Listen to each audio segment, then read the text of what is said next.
Hello everyone, Matt Carrera. We're back for another HCM Vlogs Tips Tool of the Day. Today we're going to be discussing physician recruiting, the importance of it, and how to best set yourself up for success in recruiting the proper physician for you and your group.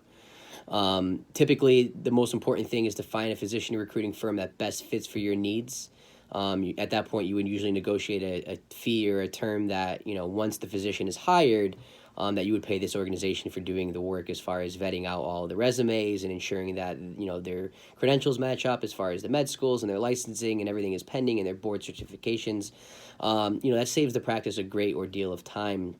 It's also important that you have a good communication with the recruiting firm. It's important that the recruiting firm understands the schedule, the compensation range, the benefit package that comes along with it. The last thing you want to do is, start reviewing and interviewing a candidate and, they're asking for a salary range that's, way outside the scope that what you're offering, or they're looking for benefits that don't come along with your group or healthcare organization.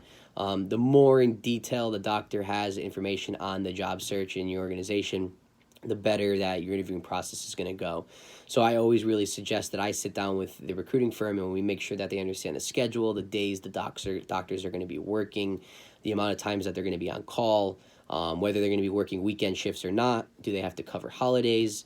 It's important that, the physician understands this. Are they going to be doing rounding in the hospital? Are, they going to be working extra shifts throughout the month or year?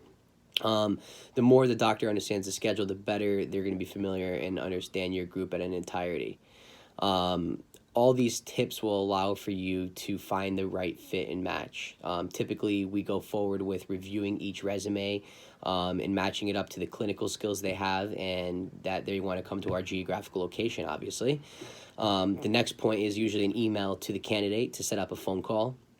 Usually I will have one of the directors or, physicians that are part of the group on the board in the meeting as well to vet out all the clinical questions. I'm typically there at that point to go through all the business end of questions on the contract end of things.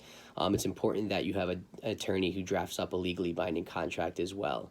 At this point, if you have a good fit with this physician, it's important that they come out and they have a shadowing period with the organization as well. This allows both parties to come together and make sure that there's a mutual agreement on the contract and there's a mutual agreement on the environment that they're going to be working in. All these tips and tools allow for the physician to work, a longevity within an organization rather than them to be confused and come in and not understand what's going on throughout the organization. The last thing you want to do is surprise the physician with a work schedule that they weren't expecting, or more call than that they weren't anticipating. These allowing the physician to be upset and maybe go another route you don't want it to be. So the more detailed you are, the more the physicians are more inclined as far as signing that agreement. Once again, thanks for tuning in today.